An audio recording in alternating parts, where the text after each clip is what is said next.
Ang video na to ay para sa mga baguhan, sa mga mag-a-apply pa lang, at sa mga gustong pumunta dito sa Middle East. So, malalaman nyo kung ano yung mga dapat at hindi dapat gawin sa tuwing Ramadan.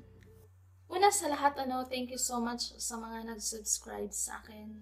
Maraming salamat sa inyo from the bottom of my heart po.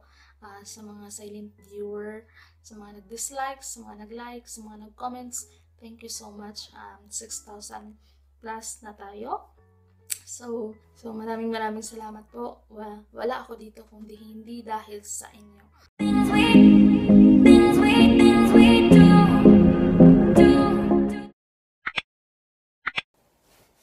Hello mga boss! Welcome back to my channel, and for today's video, pag-uusapan natin ang mga dapat at hindi dapat sa buwan ng Ramadan. So magra-Ramadan na, mag-uumpisa yung Ramadan by May 6 at matatapos ito sa June 3. I-share ko sa inyo kung ano yung mga dapat gawin at mga hindi dapat gawin based on my experience. So hindi ako Muslim, isa akong Roman Catholic at hindi ko pinapractice yung kanilang practices, pero i-share ko sa inyo kung ano yung mga experience ko as domestic helper dito sa Middle East. Ano nga ba ang Ramadan? So, ang Ramadan mga boss is the 9th month Islamic calendar. It is participated by all Muslims all over the world. It is also a month of fasting. So, hindi sila kumakain from sunrise to sunset. Ramadan is a word comes from Arabic root ramid or aramad, which means scorching, heat, or dryness. So fasting for them is fard, which means obligatory. So for all adults except for sick, so may mga sakit, buntis, sa nagbe-breastfeed, sa mga bata, at sa may mga period. It is an obligation, their obligation para mag-fast sila. So, sabi ko nga, nag-uumpisa ang fasting nila is from sunrise to sunset. Ang pre-fast nila or tinatawag na or pagkain nila before sunrise is tinatawag na suhur. At ang post-fast nila, meal after sunset naman is tinatawag na iftar. So, unang hindi dapat nilang gawin during Ramadan is do not drink, eat, smoke in the public. So, kahit na mag-chew ka ng chewing gum, so hindi yan ina-allowed. So, kung gagawin mo yan, something happened to you. So, kung gagawin mo yan, may authority na naghuhuli sa'yo. So, it is a respect na natin ito sa kanila mga boss, na during the day, hindi sila kumakain. As Christians, hindi tayo nagpa-fast. So, kung makita natin sila na nagpa-fast sila, yung mga Muslims, is i-respect natin sila. Hindi tayo magpakita ng pagkain o pag-smoke or pag-inom sa public places. So, kahit na yung mga restaurants nga, is na meron silang blinds na tinatakpan yung mga window nila, yung mga window ng restaurants, tinatakpan ng blinds para hindi makita sa loob na nagkumakain or umiinom sa public places or during the fasting time. So, this will show them great respect. So, number 2 is do not kiss, hug, or doing any public affection with your friends or with your loved ones in the public. So, no PDA. So, if somebody caught you, kung mahuli ka nila, talaga makukulong ka. So, may mga cases na yan noon na nababasa ko at naririnig ko at nakikita ko sa news na nakukulong yung mga gumagawa PDA So, during this time, iwasan yung mga PDA.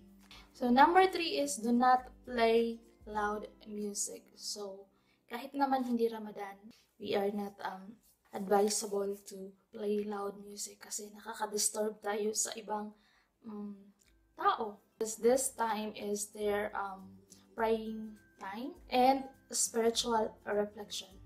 So number 4 is do not engage in sexual activity. So during the fasting time, you are not allowed to do a sexual activity. So sa mag-partners na yan, hindi kayo allowed to do that during the daytime or during the fasting time.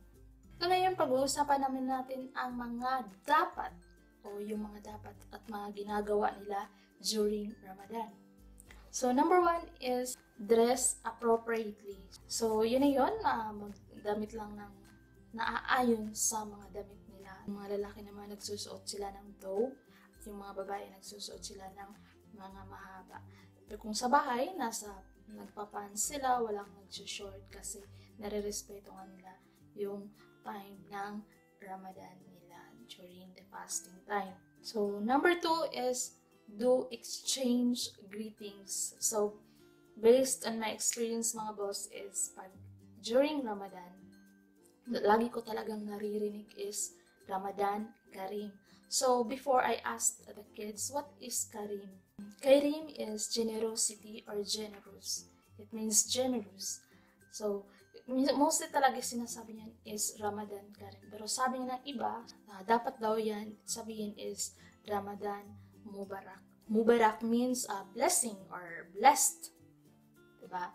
So, pero mostly talaga naririnig ko during Ramadan, ang greetings nila is Ramadan Kareem. Every time na makasalubong mo ang isang tao, whether he is a Muslim or she is a Muslim or not, they would say Ramadan Kareem. So, yun yung greetings nila.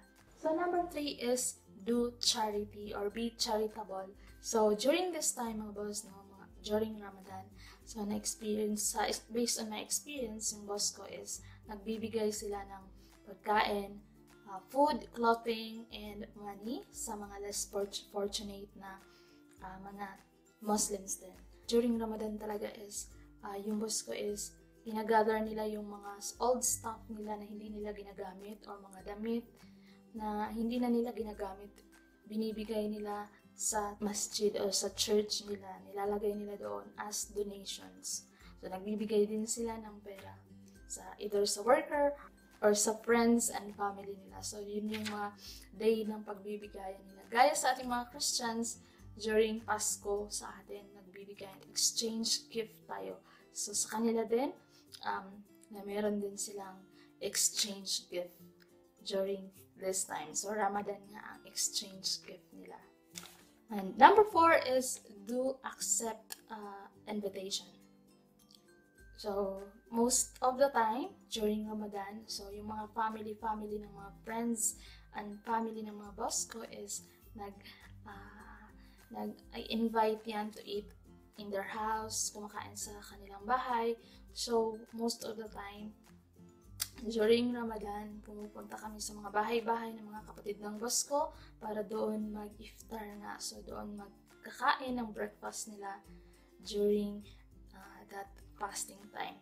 So, yun nga, for them, ina-accept nila yung invitation para naman pagrespeto sa family na nag-invite sa kanila. So, yun lang mga boss, no? Yun lang yung mga dapat at hindi dapat gawin tuwing Ramadan. So, I hope na this video nakatulong kunti or nakapagbigay ng ideya sa mga gusto mag-abroad, sa mga baguhan, at sa mga wala pang ka-ideya kung ano nga ba ang Ramadan. So, thank you so much for watching.